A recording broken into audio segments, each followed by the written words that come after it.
we? Next Wet. I kind of gathered the towel gave it away. What? What did you guys do? Water day today? Yeah, it was water day, yeah. Ah, okay. You couldn't resist. The water slide was just like It's- cold. It was just there. It was. Nice. I saw it. It's like all of them. Yeah, I was there. Awesome. He was All right. Well, I heard from Chris that you guys had a good chat on Tuesday. At least that was his perspective. I don't know if it was yours. If it wasn't yours, don't tell me. But then, he likes to kind of give us a chance to give you different perspectives. He gives you the perspective of a guy, of a husband, of a father. I give you a perspective of a wife and a mother, and let you ask questions. So I thought we could chat a little bit about the idea of vocation today, and then kind of see where that takes us, and try to give you some time for some questions when we're done. Sound okay? All right. Well, I want to start off by giving you a quote to think about, because I think it kind of gives a good framework for the discussion. And it's a quote from one of my most favorite people, John Paul II. And he says, "The one who lives for himself destroys his life. The one who knows how to put his life at others' service lives fully. Such a person lives as a disciple of Jesus. Indeed, he draws his life from God's own life." I think that's a good something for us to keep in mind as we go through our discussion. And as I was trying to put together what to talk about to both the girls and to you guys, I kept having this one verse from Corinthians pop in my head, and it's, "I shall show you a still more excellent way." And that's from, God bless you. Thank you. Now you're getting a chill from coming inside after being so wet. Yeah. Awesome. Hopefully the air won't start blowing on you. So how many of you have ever heard this reading from Corinthians? I've had this Bible since I was in high school. It's it's like, it's ancient. Yeah. Thousands of years. I know. Oh my goodness. Actually, the most frustrating thing about this Bible is it split itself in half. no. 1 page shy of Old Testament and New Testament. Oh. Like, No, that's really sad. Really the Old Testament. right? Like Matthew just, he let me gotta put down. that page Yeah. I was like, really? Anyway, yeah, so we have to be careful with this Bible. But I want to read you this passage, and I think once I start reading it, you're all going to be like, oh, I know this one. Because it kind of seems like it's one of those cliche Bible passages that you get sick of as Catholics. But hang with me because I have a point. Now, you are Christ's body and individually parts of it. Some people God has designated in the church to be first apostles, second prophets, third teachers, then mighty deeds, then gifts of healing, assistance, administration, and varieties of tongues. Are all apostles? Are all prophets? Are all teachers? Do all work mighty deeds? Do all have gifts of healing? Do all speak in tongues? Do all interpret? Strive eagerly for the greatest spiritual gifts. But I shall show you a still more excellent way. That's the one that kept sticking in my head. Because then he says, if I speak in human and angelic tongues but do not have love, I'm a resounding gong or a clashing cymbal. And if I have the gift of prophecy and comprehend all mysteries and all knowledge, if I have all faith so as to move mountains, but do not have love, I am nothing. If I give away everything I own, and if I hand my body over so that I may boast, but do not have love, I gain nothing. Love is patient. Love is kind. It is not jealous. It is not pompous. It is not inflated. It is not rude. It does not seek its own interests. It's not quick-tempered. It doesn't brood over injury. It does not rejoice over wrongdoing, but rejoices with the truth. It bears all things, believes all things, hopes all things, endures all things. Love never fails. And then he goes on about how if you have all of the spiritual gifts that he mentioned, they'll all be brought to nothing eventually. But love is the one thing that will endure. Now, how many of you have heard that before, that verse? Yeah. It's kind of cliche. It's kind of like, oh, it's that one. When do you most often hear it? Weddings. Yeah. Yeah. I do the marriage prep here at Sacred Heart, in case you didn't know, so I get really sick of this one. Interesting side note, if you ever want to really challenge yourself, I had a priest once tell me that if I want to check in with how I'm doing, living the way I'm supposed to, that I should read that Bible passage again, but replace the word love with my name and see if it matches. Like right away, that gets you, because like the first thing right out the gate is Laura is patient. Like, well, there it goes, you know, and it keeps going. Laura is kind. You know, not always. But I mean, it's kind of good advice, even if it gets you. But I want to read it for you again, but I'm going to change up the words a little bit because I want to read it in the context of vocation. But first, let's define what vocation is, okay? Vocation is my response, your response to God's love. It's my response to God's love. It is how I receive God's love. Your vocation is how you were created to be in relationship to God through other people. It's about love. John Paul II actually said of your vocation, it answers the question, why am I alive? That sounds pretty weighty. Okay, so keeping that definition in mind, my vocation is my response to God's love and how I am called to be in relationship with God through other people. Let's listen to this again. We'll start with, but I shall show you a still more excellent way. If I speak in human and angelic tongues, but do not live my vocation, I am a resounding gong or a clashing cymbal. If I have the gift of prophecy and comprehend all mysteries and all knowledge, if I have all faith so as to move mountains, but I do not live my vocation, I am nothing. If I give away everything I own, and if I hand my body over so that I may boast, but I do not live my vocation, I gain nothing. Bless you. My vocation demands that I be patient. My vocation demands that I be kind. My vocation means I cannot be jealous nor pompous. I can't be inflated. I can't be rude. My vocation means I don't seek my own interests and I am not quick-tempered. It means I can't brood over injury nor rejoice over wrongdoing, but must rejoice with the truth. Because of my vocation, I can bear all things, believe all things, hope all things, endure all things.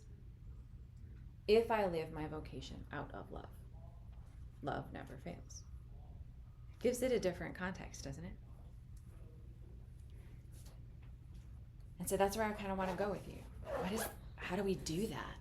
You know, Francis de Sales, I know you guys have been kind of really diving in with Francis de Sales, right? He's one of like your special patrons for this SASH summer. He always encouraged those who he spiritually directed to default to what he called the duties of their state in life. In other words, to their vocation. When all else failed, Francis de Sales would go right back to your vocation. And what does that demand of you? That's how important your vocation is. It is literally how you were made to live your life. And we get it really wrong. Especially here in our kind of Western, civilized American culture, we kind of get vocation backwards. Because if we take John Paul II's definition, right? Your vocation answers the question, why am I alive? Well, that implies that it's kind of a big deal. And with that big deal, there comes an order. God loves order, right? God is a God of order. You see in the way he made creation, right? It has a hierarchy. Woman is at the top. I'm not being funny, right? Crown of creation, right? The most beautiful. That's what woman is supposed to be. Human beings, top of the order of creation, right? What did he do first? Which is like light and dark. And then when he started making living things, he made bugs first. So God loves order. The angels have a hierarchy, right? They have an order. Heaven has a hierarchy and an order. Everything's ordered. Everything has its own authority and its own place in the order of creation. That's how God operates. Well, vocation is the same way. There is an order to your vocation. There is what we call the universal vocation. Every single human being has this same call, and that is to know, love, and serve God in this world so we can be happy with him in the next. Where are my Baltimore Catechism peeps? Oh, yeah. Yeah, there it is. Yeah. You could probably recite that in your sleep, right? But that's true. That is the highest order. We are called to know, love, and serve God. How we do that, we call our primary vocation. This is our state in life. And we are going to know, love, and serve God either as a priest, a nun, consecrated religious, or a married person. Okay? That's the next in the order of vocation, primary vocation. Your secondary vocation is how we support the primary vocation. This includes careers, jobs, hobbies, apostolates, using your gifts and talents to build up the kingdom. So, this isn't even like Laura making this up, right? This is catechism, this is church, magisterium, saints, and everybody. Universal vocation, primary vocation, then the secondary vocation. Is that how we live our lives in our society right now? Not really. I mean, how many of you have already had conversations with people like, oh yeah, so you're so-and-so. So what are you going to do with your life? And what are they really asking you? What's your occupation? Yeah. What's your job going to be, right? Oh, you're going to college? Good. Oh, what do you do? Right? I would get that with that question. Oh yeah. What do you do? I'm a wife and I'm a mom. Oh, that's nice, but what do you do? Like, I thought I just told you, right? But we have this inverted idea of our sense of vocation. We've got it backwards. We think career is the primary, and then everything else has to somehow fit into that. And sometimes we've gone so far in our society as to identify with our jobs and what we do, and they become our identity. And that is not how God intended it. Your career, your job is supposed to be in service to your vocation. So what does that look like? As young men, what does living your vocation look like? Well, it looks like death. Yep. That makes sense. And I'm not even joking. It looks like death. Death to yourself and living for another. And this is the truth regardless of which primary vocation you're called to. If you're called to be a priest, right? I have the privilege of working very closely with all of our priests. I get to see how they live, a lot of what is hidden, to a lot of parishioners. If you're called to be a priest or a religious in a community, you're called to imitate Christ, the bridegroom, right? Essentially, who are you married to? The church, right?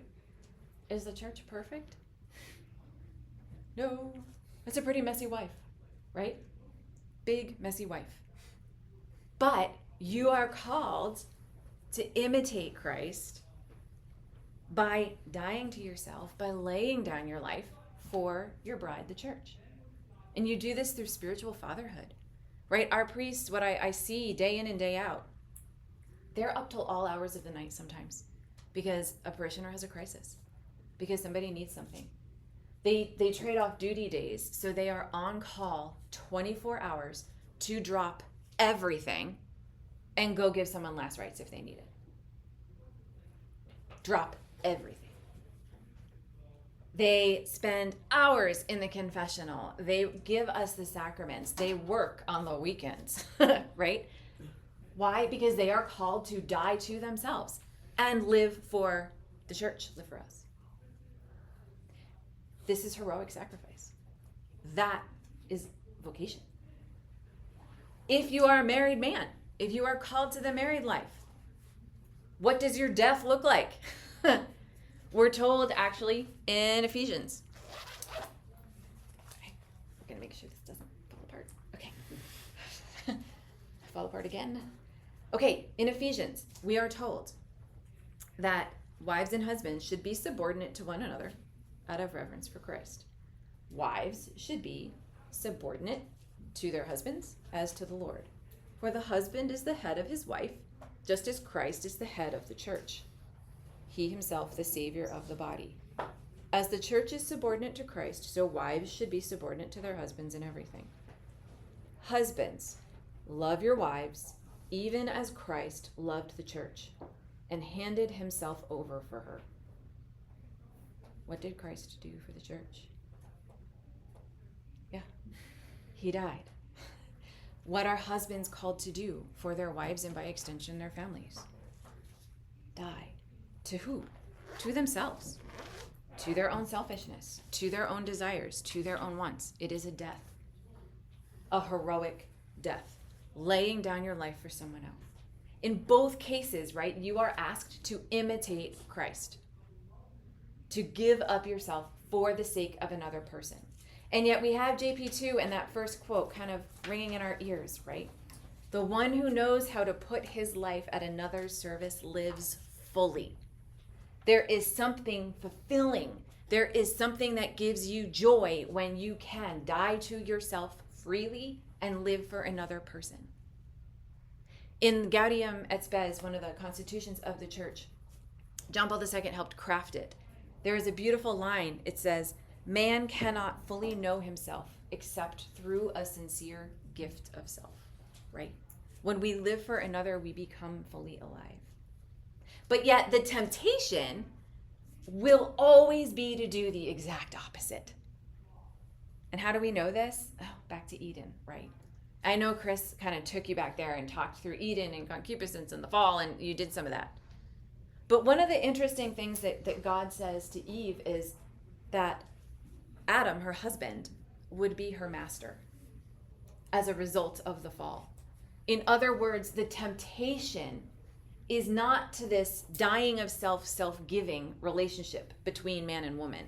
The temptation is to kind of be domineering and lord it over them. And I am in charge and I am the master. What kind of master?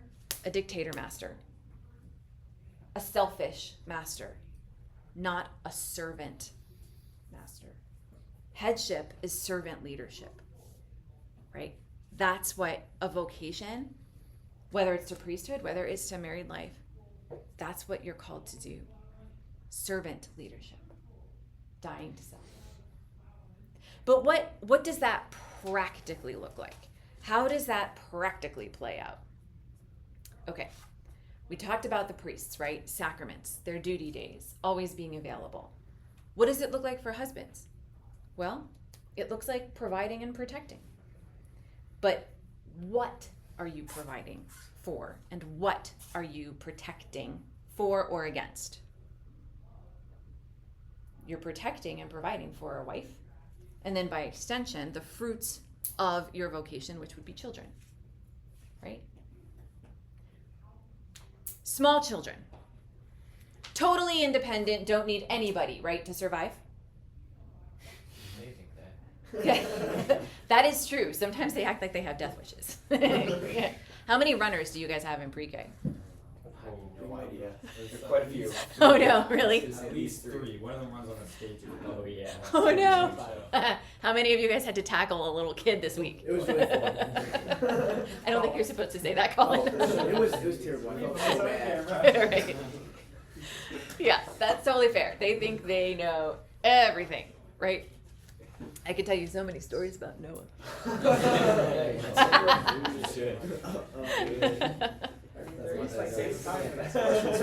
There is time for that, right?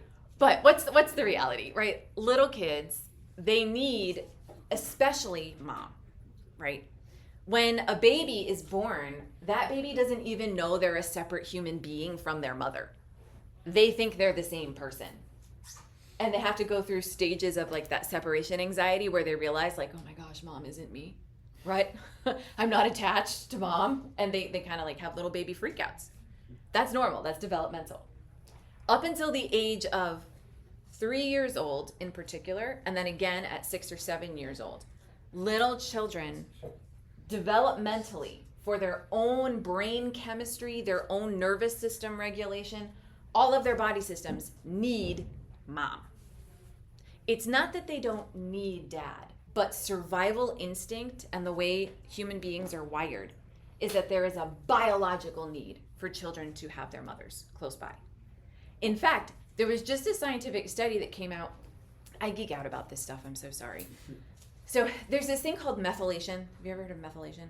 It's kind of like what goes on in your body when your body has to break down different things into itty bitty parts on the cellular level so your body can do what it needs to.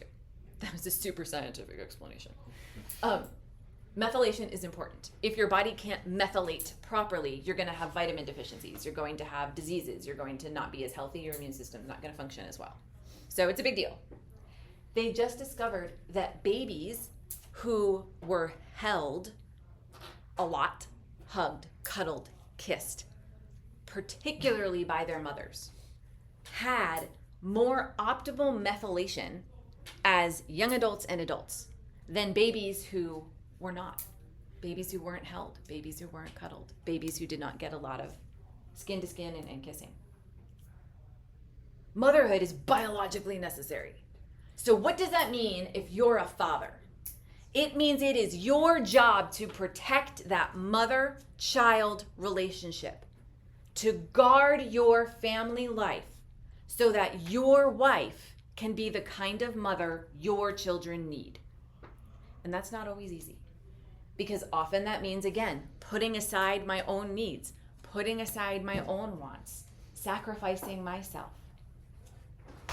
But when you do, your children are going to be healthier, literally healthier.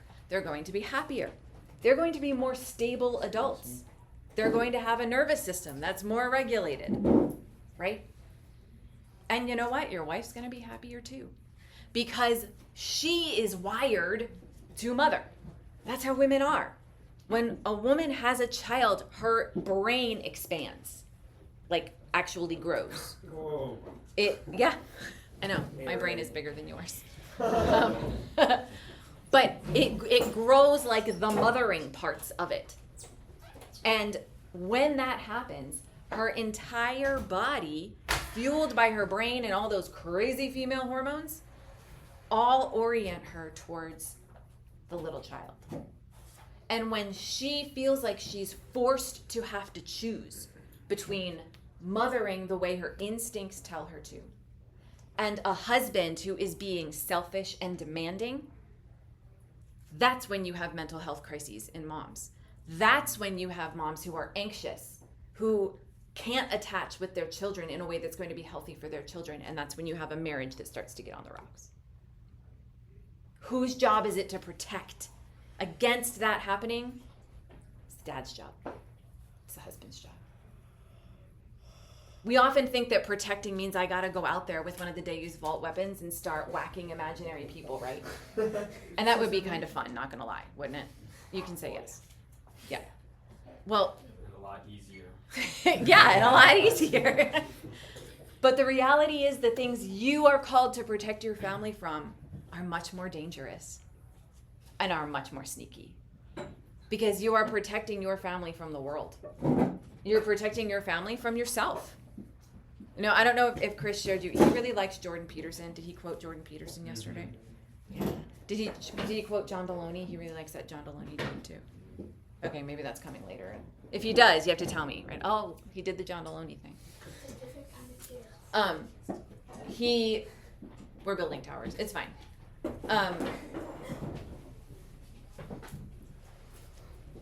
Often, right, in order to be a healthy man, you have to know what you're capable of. Did he do this quote with you?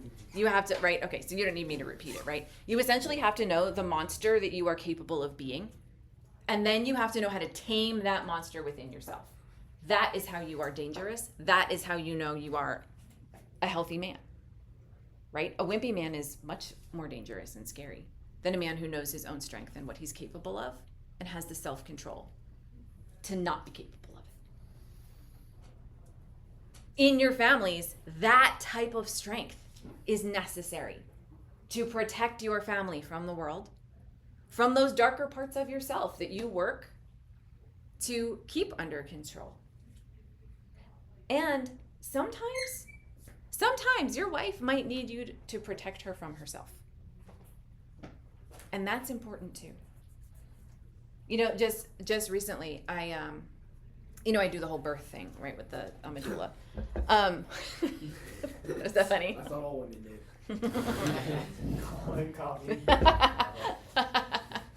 I heard that. So I recently had I was at a really long birth.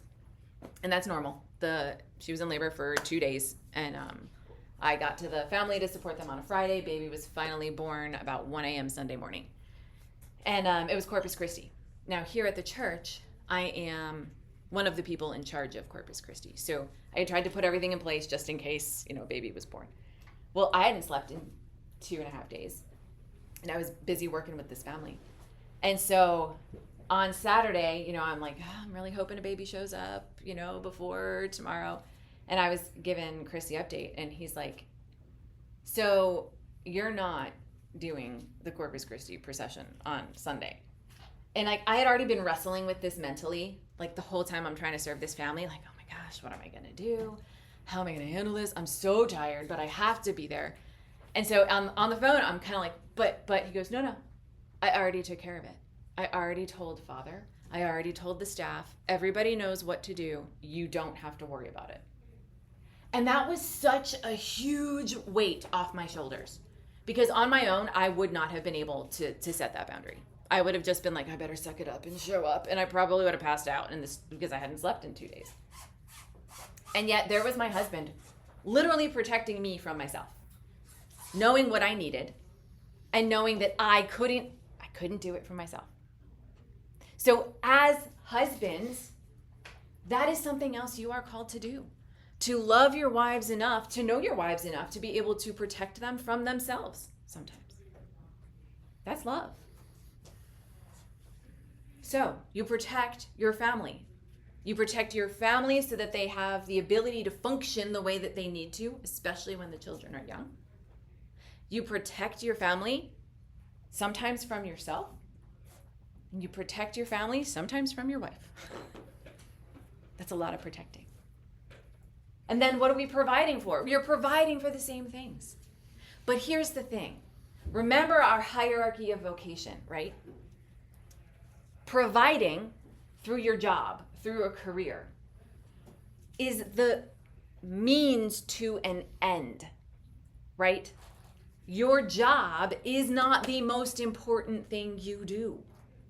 Being a husband is the most important thing you will do. And then, because children are a fruit of vocation, being a father is the very next important thing that you will do. Your job's on the bottom somewhere. It's underneath that. When you start to become married to your job, when you start to chase career at the expense of your family, you are not living a rightly ordered vocation. And this means some sacrifice sometimes. Because you know what?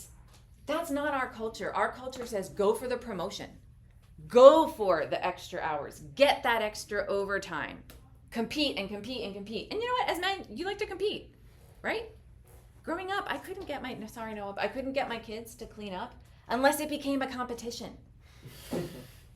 Then all of a sudden, you could clean the whole house. The other way we got to clean up is if we all dressed up like superheroes and had to do superhero cleanups and everyone wore capes. That happened too. But competition, always an effective way to get stuff done. Why? Because you guys are hardwired for competition. You want to know you're the best. Why? Well, because if you're the best, then you're going to be the best at providing and protecting for your family. That's why you're hardwired that way. It's a good thing. But again, we distort it. We want to compete in the workplace. Home can wait, right? That's where I go to sleep. No! Home is where you go to live. Work is simply what allows you to do that. And so if that means you turn down that promotion because it comes with working 20 extra hours a week, you turn down the promotion. If you are providing for your family in a way they have what they need, you don't need to chase a career. And no one is going to tell you that. I will. Why? Because the most important thing you will ever do is not get the promotion, get the title, get the corner office, get the Employee of the Year award. The most important thing you ever do will be to live your vocation well.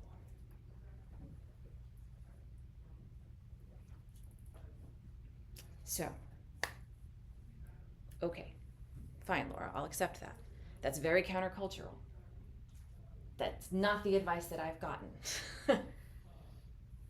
But how do I know if the girl that I'm dating is even worth marrying? How do I know if I've married the girl I should have? How do I figure that out? Good question. Let's talk about that. I was going to use the board. I think I will not use the board. We'll leave that. Well, in order to answer this question, though, we have to start once again with ourselves. And we have to be able to answer some questions about ourselves.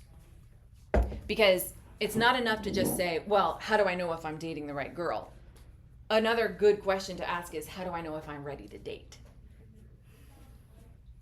Okay, so how do I know if I'm ready to date? Well, am I dating from a place of wholeness, or am I dating from a place of woundedness? Are there things within myself that I haven't dealt with? Wounds from my past, people I need to forgive that I don't want to, difficult relationships that I have with family members. You bring that into a relationship, it is not going to get better, it's going to get worse. Hurting people hurt others. So step number 1 to make sure that you are ready to date is to make sure that you have healed what needs to be healed, or that you are reasonably working on healing that. The next question you have to ask yourself is, am I secure in my identity as a beloved son of God? Because if I'm not, that means very often I am seeking my identity through my relationships. I want my relationship to define me. I want my girlfriend to define me. Do I need to date to feel like a man? And if the answer is yes, you're not ready to date. The next question you have to ask yourself, am I capable of sacrificing for God's own sake? Am I capable of saying no to my body, to myself, in small ways, simply because it's good for me and God asks me to? Now, very often we can tell ourselves, I don't do that, but if I had to sacrifice for my girlfriend, I would. Newsflash, you would not. If you are not capable of sacrificing for God's own sake, of denying yourself even a little thing, you are not going to be capable of sacrificing for another person. You will make excuses as to why you can't. And then sometimes blame them for why you can't. So, a really good exercise, pick something to give up. Every day. Mortify yourself in some small way. That is actually going to make you more dateable. What if I just give up my girlfriend? Wait, that's actually the next one. yeah. Also the next one, and then like your next relationship will be better. So if you do that long enough, you just get like an infinitely good goal. Yeah, that's definitely how it works. I did the math. Yeah. Good for you, Colin. Good for you. Try that now. Don't sound good. Yeah. Report back I'll in come back, yeah, next 50 year. years. Yeah. Every single day. Here's another question to ask yourself. And this one it's kind of tricky, but it's, do I recognize that my girlfriend or that this girl that I want to date isn't perfect? Do I realize that she's a human being? She's a person. She's not an ideal, right? Men have this amazing God-given ability to see the ideal in something. And I think Chris talked to you about this, did he talk to you about beauty? About how you're made to notice beauty. You are made to be drawn to beauty in ways that women aren't. Part of that reason, this is going to sound conceited, I don't mean conceited. Part of that reason is because women are actually meant to be and to embody the beauty that you are drawn to. That's why women were created last. Now, some women do it better than others. I'm not going to lie. But I didn't just say anything you weren't already thinking. Right. But on the whole, that's what woman is supposed to be. Now, because of the fall, women don't do that perfectly. But you are still wired for beauty in a way that makes you see it as this untouchable thing that belongs up on a pedestal, similar to an idol. And it is very possible, and it can be very tempting to do that to a pretty girl that you like, right? She's perfect. She's beautiful. She couldn't possibly do anything wrong. Guess what? She's human. She's going to do something wrong. She's going to do something stupid. Recognizing the humanity in the person that you want to date is only going to serve you later on if you marry her. Because guess what? In marriage, you're going to fail each other. You're going to hurt each other. You're going to have to forgive each other. If you've got your future wife or your wife up on this pedestal, she's going to fall off it. And that's going to really hurt you because you're going to be like, what happened? My whole worldview is shattered now. This perfect person isn't perfect. Jesus is the only perfect person. Being able to recognize that about the people that you date is important. Does that make sense? Okay. All right. One more question to ask yourself. Do I truly want what's best for this woman? What is best for her? Heaven and holiness. That means, do I have enough self-control and do I have enough actual love wanting the good for the other, for her, to work hard to not lead her into sin, to guard her virtue? Can I love her enough to do those things? And do I really want what's best for her? And that can be really tough, right? That's a hard question to ask yourself too. Especially when you got all those hormones in there, right? Let's take a little detour real quick. Tell me, did Chris talk to you about the difference between desire and lust? A little bit, but not. Okay. Could you go over it? Because I was on shift. You got it. I was on shift too. I was on Okay. And I talk about this with my couples in marriage prep because we get this wrong. Lust and desire are two very different things. Desire is a good thing. God did that. When you are dating someone and you are contemplating marriage with someone, when you are engaged to someone, you are supposed to desire them. God did that. If you are engaged to someone and you show up in my office seeking marriage prep and you do not desire each other, we are going to have a heck of a whole lot more meetings because that's weird, okay? Desire is motivated by the growing emotional and spiritual intimacy you are sharing with someone. Emotional and spiritual intimacy naturally want to lead to physical intimacy. That is desire in its purest form.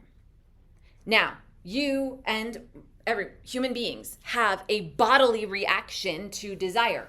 That's okay too. God did that too, right? We love hormones. That's not lust. Lust is when you turn somebody else into an object for your own gratification and pleasure. That's lust. It's always using somebody. Does that make more sense? The difference there? Okay. we, in our family, because we're our family, we talk a lot about this stuff all the time. And I'll tell you a story about Gabe because he's not here. I remember telling the boys as they were, getting a little older, that they had this hormone called testosterone, right? And no, we haven't had this talk yet. No. No. So we were kind of just talking about it one day, and I said, yeah, did you ever just see a pretty girl and you wanted to just sort of really show off for her, and you got this like overwhelming urge to like show her how cool you were? And the boys were like, so we were on the playground at one point, right? And we were playing it at the neighborhood playground, and some kids came on to play, and one of them was a young girl. And Gabe, who must have been about like 8 years old, right? Oh, yeah. I think I know this girl. Gabe is like, wow, she's so pretty. And he hurled himself off of the monkey bars. I mean, like, hurled himself off the monkey bars. And I'm like, what is he doing? And so later on, I was like, Gabe, what was that? And he goes, I don't know, Mom. It was just the testosterone. I saw a pretty girl, and I just had to throw myself off the monkey bars. And I'm like, okay. I'm glad we have the language for that, right? It's normal, right, for you to respond to the way that you are made. That's a good thing. That's my point. I think that's when Gabe started puberty.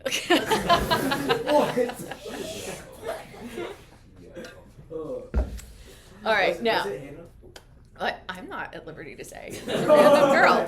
Yeah. He injured himself. He did not. Okay. Or at least if he did, he never admitted it. So. Did the girl at least see?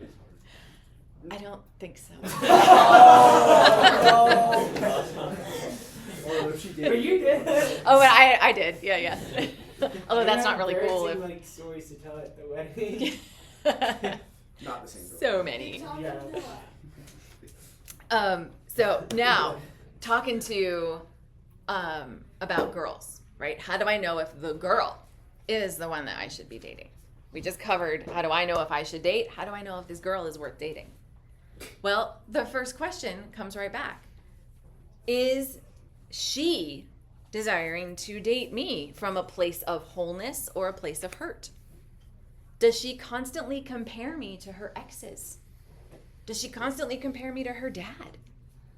Is she clingy? Is she jealous without cause? If you've given her a reason to be jealous, you shouldn't be dating, right? But is she just jealous because she's jealous? That's a red flag, guys. Is she controlling? All of those are indications that she's not dating from a place of wholeness, that there's still stuff in there that's wounded that needs to be healed.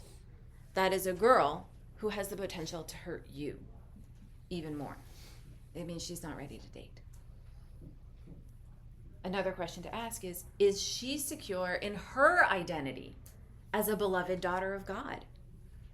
Does she demand, whether it's overtly or whether it's implied in that feminine way that they manage to manipulate things, that she wants you to treat her like a beloved daughter of God? Does she know who she is and whose she is? Because if she doesn't, you run the risk of replacing God in her life.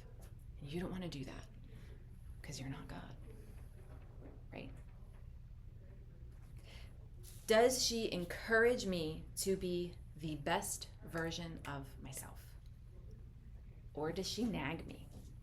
Does she belittle me? Does she put me down? You know, women have this kind of crazy superpower. We have this ability to manipulate. Am I wrong? But women can choose to use that superpower, their ability to influence, their ability to manipulate. They can use it for good. They can use it for bad. Let me give you two quick examples. In the Garden of Eden, right? Here we are. We're setting the stage. Adam is what? Kind of failing to protect the garden. Kind of failing to protect his wife. The serpent comes up to Eve, and he's like, you go, right? Good stuff. Eat this. And she's like, oh, my husband's not here. Okay. Right? I'm going to eat this. But then what does she do? She goes over to Adam and she's like, here, you should eat this too. Right? Imagine the most beautiful woman in the world coming up to you with the best looking fruit in the world and being like, hey, you should eat this. What are you going to do? Heck yeah. You're going to eat the fruit, right? Feminine manipulation. Yeah. If just Eve had eaten the fruit, would God have kicked just her out? That's a good question. I think it would have been impossible for Eve to have sinned independent of Adam because the original plan for man and woman was unity. Could that have been why Adam ate the apple? Yes, but at that point, I think you could also argue that he had already started down the sin train too, right? It's kind of fascinating to think about. But in that one instance, do we see a feminine influence doing something for the better? No. Let's go to Cana, right? What happened to Cana? Giant party. People are getting married. Jesus is there. His mom is there. They greatly miscalculated the amount of wine that they were going to have for their guests. The couple's starting to get super embarrassed. The wine stewards, the servants who handle the wine are like, oh my gosh, what are we going to do? So what do? They go to Mary and they're like, hey, we don't know what to do. We're out of wine. And Mary's like, okay. So, right? You can imagine it, right? Like she's like, oh, I know a guy. So she goes up to Jesus and she's like, son. Now, you've all gotten this look from your mom, right? Like, I want something. You're going to do this, right? So I could just imagine her like going up to Jesus and being like, so they're out of wine. And what does Jesus say at first? He's like, woman, my hour has not yet come. In other words, like, not yet, mom, calm down. So what does Mary do? Because she's perfect, she goes back to the wine stewards and she manipulates the situation. She's like, just do whatever he tells you. Right? And so then what happens? They go up to him. Jesus, all right, fill these up. And he works his first public miracle. Here's another woman manipulating a situation, using her ability to influence for good. You want to find a woman who can do that, not what happened back in Eden. Let's keep going. Does this hypothetical girlfriend insist on and encourage me to virtue? Or is she an occasion of sin for me? Let me let you in on a secret. If you are dating someone who is a constant occasion of sin for you, this is not a healthy relationship. Right? Colin, we gotta break up. No. Couple more questions to ask yourself. Does she know how to set boundaries? Does she know how to respect boundaries? Does she know how to not push back against boundaries? Right? Does she set boundaries for me? That's a good thing, actually. Find a woman who can set boundaries for you and who doesn't let you push back against them. That's healthy. Does she want what's best for me? Is she capable of sacrificing things for their own sake? Find a young woman who knows how to sacrifice, who knows how to deny herself. That means she's capable of the sacrifices that are required later on, right? Because, I mean, any vocation is what? A death to self. Does she know Jesus is the Savior and that I am not? That's a big one. You are hardwired to rescue, right? I mean, ever since my own kids, I can remember when they were little, we were always fighting something, always needing to rescue the helpless princess who was their sister. She wasn't all that helpless, but she liked to pretend, right? You want to fight a battle, you want to rescue the beauty, you're all wired to do that. That's how you're made. There is a temptation to find the broken girl who needs to be rescued and to want to be her savior. Here's the problem. If you rescue the broken girl. You become the savior. You don't want to be the savior, capital S. You want to invite that young woman on an adventure with you. You don't want to be the savior who she turns to and relies on and needs in her life for her own identity. That's not healthy. You want someone to go on a grand adventure, not someone who is going to cling to you because now their own identity and worth is tied up in you. Does that make sense? A couple more. Does she know that I'm human? Does she know that I'm going to make mistakes? Has she put me up on a pedestal? You don't want to be on a pedestal. It's a long way down, right?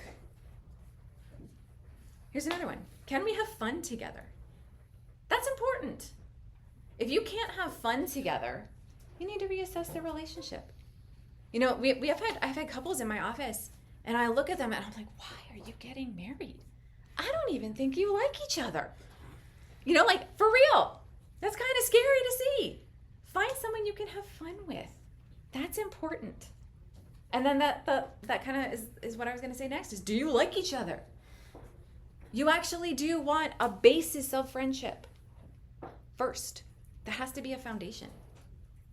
A couple other things to think about, right? Is she passive aggressive? Oof, that's rough. Passive aggressiveness doesn't usually get better. Maybe it's something she's willing to work on, but it's not a comfortable thing. Can she control her emotions? Right? I don't know if I'm telling you anything you don't know, but men's and women's hormones are very much different, right? Men, here we are back to testosterone, right? Kind of a flat line, right? Constant in your life. It blips. Ooh, that guy really ticks me off. Blip, right? Ooh, she's really pretty. Blip. Oh, I really hate this thing. Blip. But for the most part, we're kind of a straight line. Women's hormones. Picture giving a handful of crowns to a bunch of toddlers and then giving them a piece of paper. That's what women's hormones do, right? As a result, women's emotions tend to be a little bit more volatile. If you are dating someone who cannot control her emotions, that's a red flag. Just because our hormones are does not mean we women don't have a responsibility to master ourselves. Okay?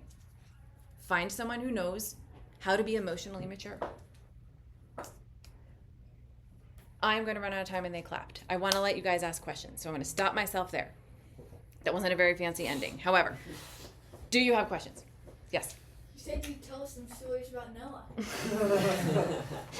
I think you suggested she tell me stories about Noah. I don't have it. Wait, is Noah your son? Yes. It took that long? Yes, no one is my son.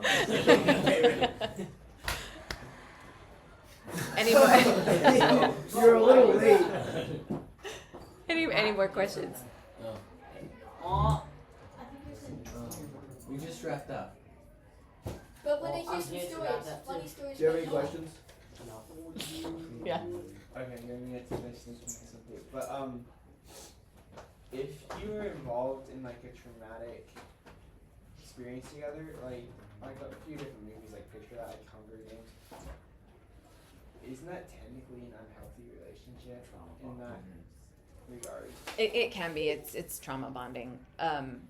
Going through an experience like That's that why Peter's can. not the right guy for a guy. Wait, but But- why is that necessarily unhealthy? It can be. If the basis of your romantic relationship is that we both suffered this terrible thing, you run the risk of not building the relationship on a foundation of friendship, but instead of a shared trauma that you both have to heal from. It doesn't also make it more clingy in some cases. It can. If you, trauma is fascinating, it gets you stuck in a moment. So like when you experience a trauma, your brain sort of stops there. So if you've experienced a trauma with someone else and both your brains stop there, it kind of makes sense why, okay, look, we're stuck in this brain space together. But as you heal, your brain wants to move on. And that means now I'm thinking rationally about this person. Maybe I don't even really like them that much, right? So you run the risk of actually not healing because you're staying stuck. But if it was, like, if it just happened to be a coincidence that you trauma bonded with someone that you would have a friendship with, regardless, couldn't that make it a more healthy relationship? If you're already in an existing relationship and you go through something terrible together, that's a little bit different. It becomes something that now we're going to heal from together because we already have this foundation that we're working off of. Mm-hmm. Versus like the movies, these people are thrown together and then they go through this horrible thing and the next scene they're like sleeping together. You know, like, oh guys, no, bad idea, right? Yeah. No. Relatable.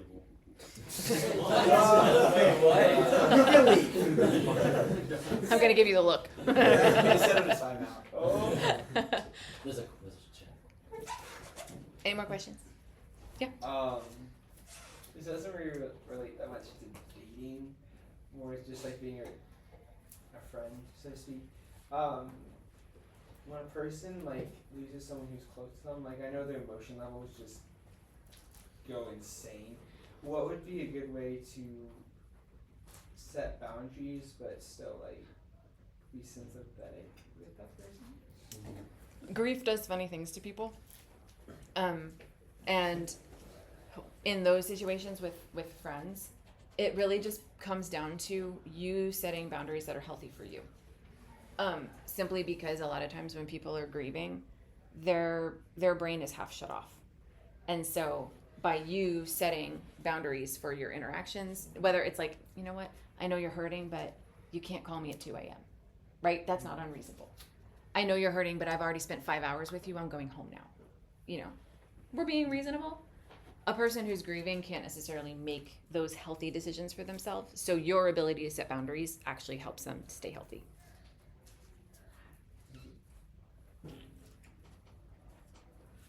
No questions? All right. Well, I will stay here if you have anything you want to ask or comment on, but thanks, guys.